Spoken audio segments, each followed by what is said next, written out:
This video is going to be the beginning of chapter 17, I guess. Honestly, most textbooks kind of arbitrarily split the acid-base chapter in half. This is where I'm choosing to split it. So the rest of what we need to cover for the acids and bases is the idea of buffers and titrations. Okay, so a couple new things before we move on here. If you have some sort of acid reacting with some sort of base, forms an equilibrium, nothing we haven't seen already, and the acid will lose an H plus and form a conjugate base. The base will receive an H plus and become a conjugate acid. Well, the idea here is that because this has a Ka, because this is an acid, it has a Ka. Well, the conjugate base associated with that should, in theory, have a Kb because it's a base. We just said it is. Okay, this part we had seen last chapter. Okay, so if there is a Ka for this, there is some sort of Kb for this. And similarly, I guess I'm going to try to keep these separated. This base has a Kb, and its corresponding conjugate acid also has a Ka. Hopefully, nothing too weird or surprising here. But it turns out that these two, like the conjugate acid base pairs, the Ka and the Kb values are related. It's a really easy way to figure that out. So for any conjugate acid base pair,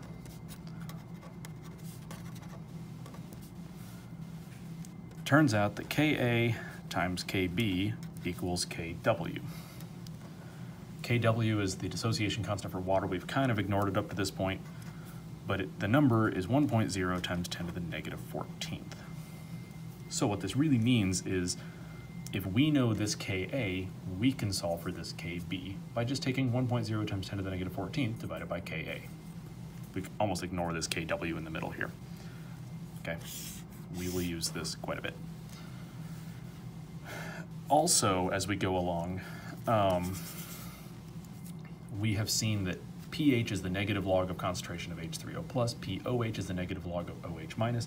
There is also something called pKa, which is the negative log of Ka, and there is also pKb, which is the negative log of Kb. These will be a little more important later when we talk about buffers, but I'm kind of introducing these concepts early on here. Okay.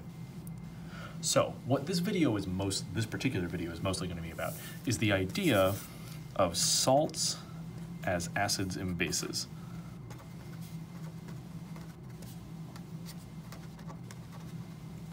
Okay. So here's an example. We have seen, I think in examples in class, that HNO2 is a weak acid. Okay.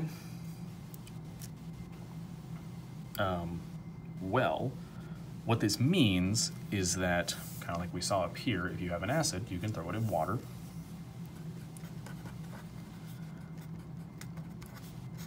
It'll form an equilibrium.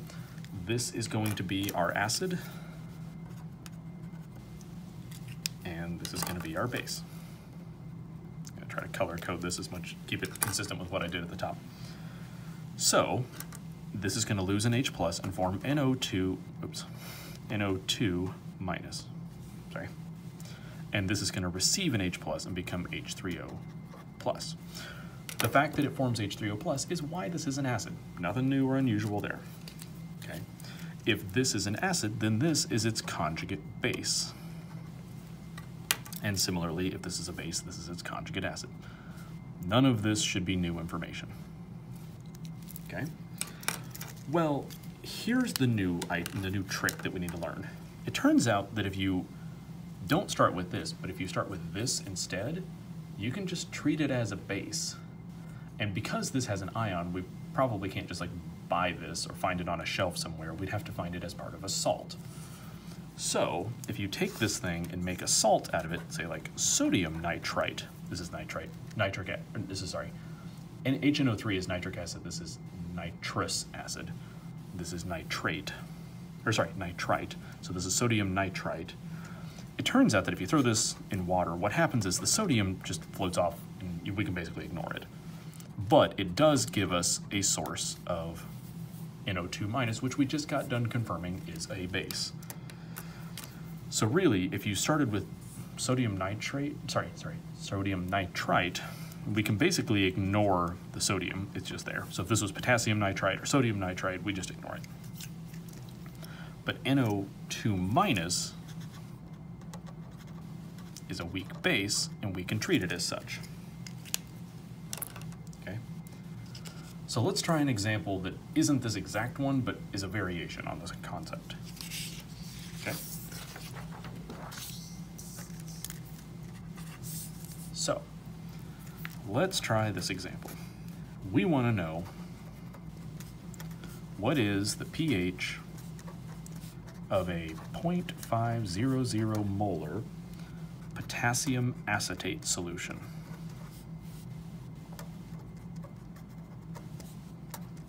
Okay. The Ka of acetic acid, which is not this molecule, but is obviously related, is 1.8 times 10 to the negative fifth. Okay. So essentially what is happening on this problem, and this is going to seem a little different than the last couple problems, is we know, because this has a Ka, that this is a weak acid. Okay, we've seen this before. We've actually seen examples with literally this molecule. We don't have this molecule in this problem. What we have is acetate with a minus charge, which is the conjugate base. So we're literally, because we're starting with a salt, we're literally just visualizing it as starting with the conjugate base, like we saw down here. NO2- is a conjugate base, and if you start with the salt of it, you're literally just getting this. So what we need to do is treat this problem as starting with CH3COO- as a conjugate base, and that's what we're throwing into water and getting a Kb value for. Okay, so I know I've already just said it, I'm going to reiterate. We are starting with this, which is our source of a base. Okay, so it's almost like starting with the conjugate base of this acid. So, as a base, this is going to rip an H plus off and you get CH3COOH. Hey look, it's almost like these are conjugate acid base pairs. And because this is a base, it ripped off an H plus, so we end up with OH-, which is great because it's a base. Okay? Because this is a base, we need a Kb value. Okay? We don't have that. We have Ka of this thing. We need Kb of this. But because this is a conjugate acid base pair, this should be equal to Kw over Ka. This thing that we did here.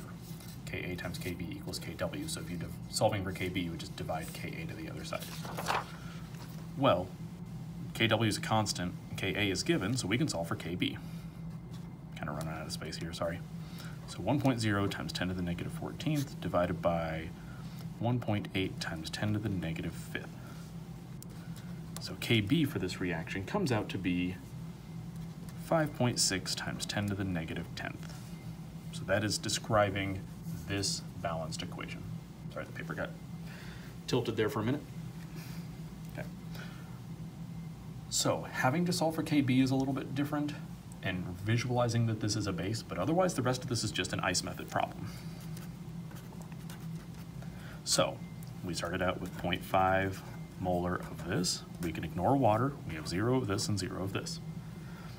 We're not at equilibrium, so this is going to have to decrease by some amount, and this is going to increase by that same amount because everything's a 1-to-1-to-1 ratio. We still ignore water. So this is 0.500 minus x, and this is x, and this is x.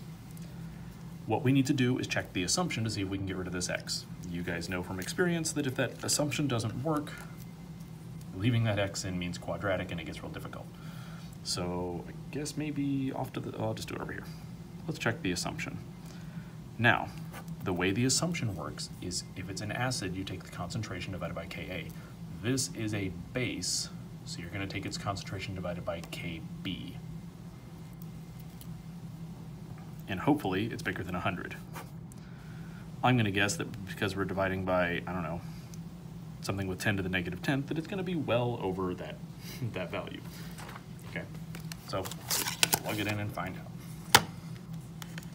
So 0.500 divided by 5.6 e to the negative 10th. And I got a gigantic number. So 8.9 times 10 to the 8th. Does that sound right? Okay. Either way, oops, 8.9 times 10 to the 8th is notably bigger than 100, so we don't have to do the quadratic.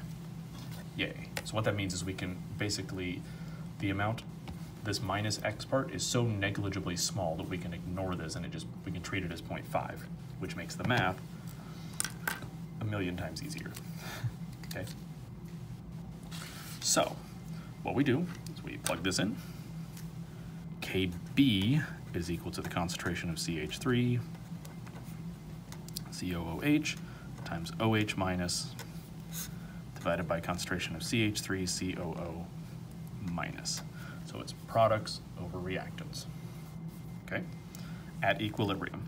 Well, we have the Kb value. Please don't use the Ka. This is a base. We literally just defined that. We're solving for OH. It's a base, so you have to use Kb.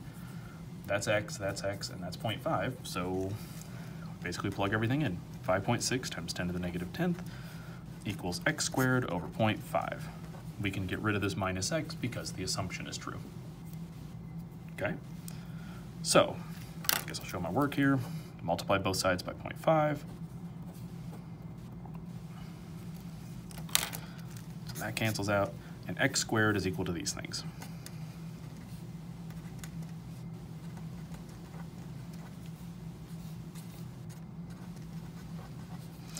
To get rid of to get just x, we need to take the square root of both sides. Okay? So, x is equal to the square root of those things multiplied together, which comes out to 1.67 times 10 to the negative 5th molar. And the reason we care about this number is that x is equal to the concentration of OH minus. So, because this is a base, we can solve for POH.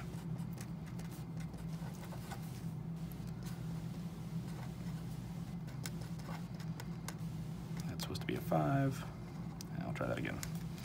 All right, and that comes out to 4.78, which I guess, 2 sig figs, but whatever. So pH is 14 minus that,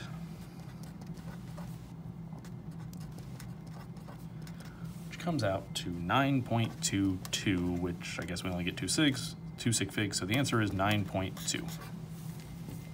So what this means is we can visualize this as being starting with the conjugate base of this weak acid, which means we're forming OH minus, which means we need a Kb because it's a base, which means we need to solve for POH because it's a base, and we get a pH above 7, it's 9.2. Salts typically tend to be very weak acids and weak bases. So 7 is neutral, 9.2 isn't that much above neutral, but it is technically basic, right? Okay, thanks.